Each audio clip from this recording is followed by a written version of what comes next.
रही बात ये कि कंसंट्रेशन नहीं बनती है, तो कंसंट्रेशन क्यों नहीं बनती, इसके दो तीन कारण होते हैं।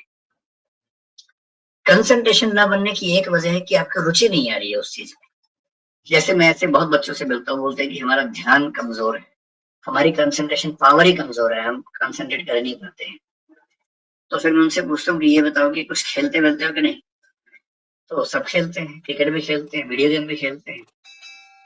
तो जब मैं उनसे पूछता हूँ कि वीडियो गेम खेलते समय कंसंट्रेशन कैसी रहती है, पबजी खेलते समय जब हत्याएं करते हैं सामने कई लोगों की, उस समय कंसंट्रेशन कैसी रहती है, तो उस समय उनकी कंसंट्रेशन जबरदस्त रहती है, मतलब दशमलव में भी ध्यान भंग नहीं होता उस समय। क्रिकेट खेल रहे हैं, बैटिंग कर रहे हैं, सामने बॉलर आ रहा है, बॉल लेके एक सेकंड को भी ध्यान भंग नहीं होता, अच्छे से ध्यान लगा रहता है। बॉलिंग में भी, फील्डिंग में भी, बैटिंग में भी, सब में ध्यान लगा रहता है, बस पढ़ाई में नहीं लगता है। अगर आपका ध्यान हर जगह ठीक से लग रहा है, पढ़ाई में ही नहीं लग रहा है, तो इस समय से कंसंट्रेशन पावर की कमी नहीं है, आपकी कंसंट्रेशन पढ़ाई में इसलिए बन रही क्योंकि आपको उसमें इंटरेस्ट नहीं, आपको उसमें रुचि नहीं आ रही है। तो अगर दिक्कत रुचि की है तो दो समाधान है।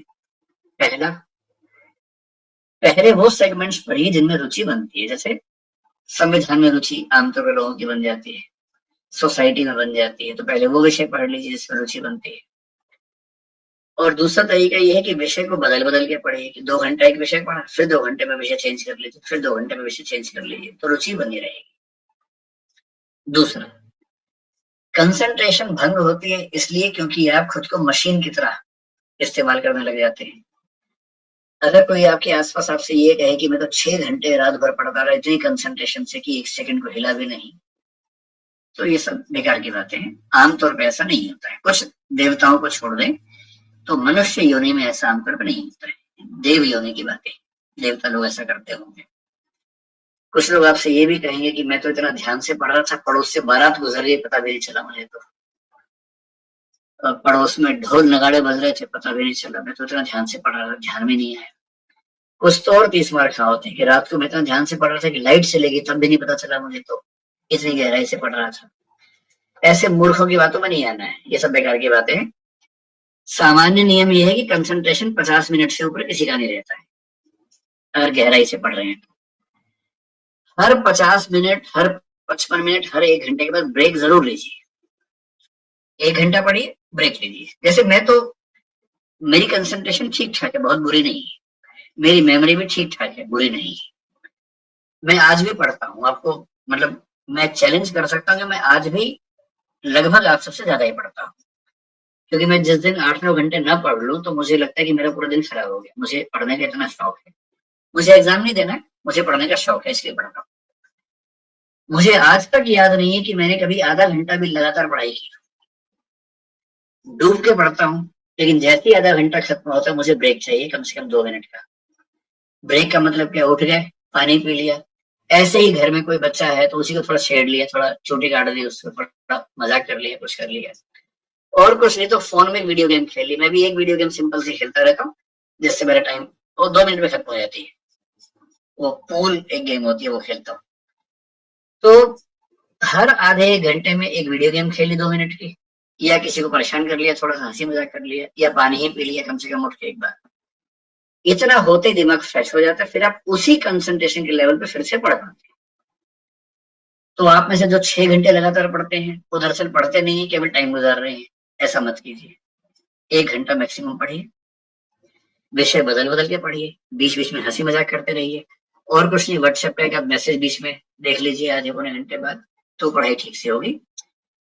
कंसंट्रेशन कमजोर होने की तीसरी वजह ये होती है कि आप किसी उधेड़ बुन में हैं, कोई स्ट्रेस है, आप पढ़ाई कर रहे हैं लेकिन चिंता है कि मैसेज क्यों नहीं आया उसका, अब तक आ जाना चाहिए था, चिंता ये उस समय हो रही है। या चिंता ये है कि माँ की तबीयत कैसी है, बाबूजी को तनाव तो नहीं है। अगर ऐसा कोई तनाव है तो पहले पढ़ाई छोड़ के उसको निपटा लीजिए मामले को। अगर तनाव है कि माँ की तबीयत कैसी है तो माँ को फोन ही कर लीजिए, बाबूजी तनाव में हो तो बाबूजी को फोन करके बात ही कर लीजिए अच्छे तरीके से। किसी का मैसेज नहीं आ रहा है तो इतना ईगो मत रखिए, मैसेज करके पूछ ही लीजिए भाई मैसेज क्यों नहीं आया, फिर मैसेज आ जाएगा, निश्चिंत होकर फिर पढ़ाई कर लीजिए उसके बाद।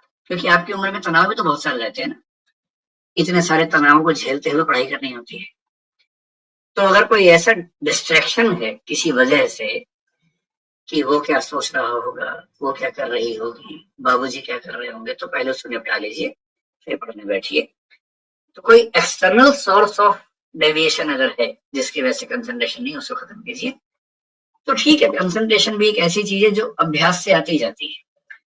शुरू में कम होगा, धीरे धीरे बढ़ेगा, बढ़ते बढ़ते फिर एक लेवल ऐसा आता है जहां आपको कभी कभी सच में 1 घंटा 1.5 घंटा एहसास ही नहीं होगा कितना टाइम निकल गया। कभी कभी ऐसा होने लगेगा।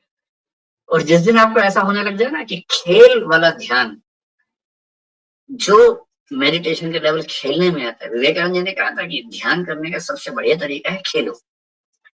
पूरी चेतना एकाग्र होती है खेलने के समय। आप पाएंगे कि एक समय के बाद पढ़ने में भी लगभग उस लेवल का कंसंट्रेशन बनने लगेगा, लेकिन टाइम लगता है। थोड़ा अभ्यास कीजिए, मेहनत कीजिए, हो जाएगा। एक अतिरिक्त उपाय कुछ लोग ये कहते हैं, कंसंट्रेशन बढ़ाने के लिए कुछ दवाइयां आती, जड़ी बूटी हैं, चाहे तो उनका सेवन कर लीजिए और चाहे तो मेडिटेशन का अभ्यास कर लीजिए। उन सबका नाम मैं नहीं बताऊंगा, लेकिन हाँ, आप चाहें तो ट्राई कर सकते हैं। मेरा उनमें बहुत विश्वास नहीं, ये आपकी चॉइस की बात है।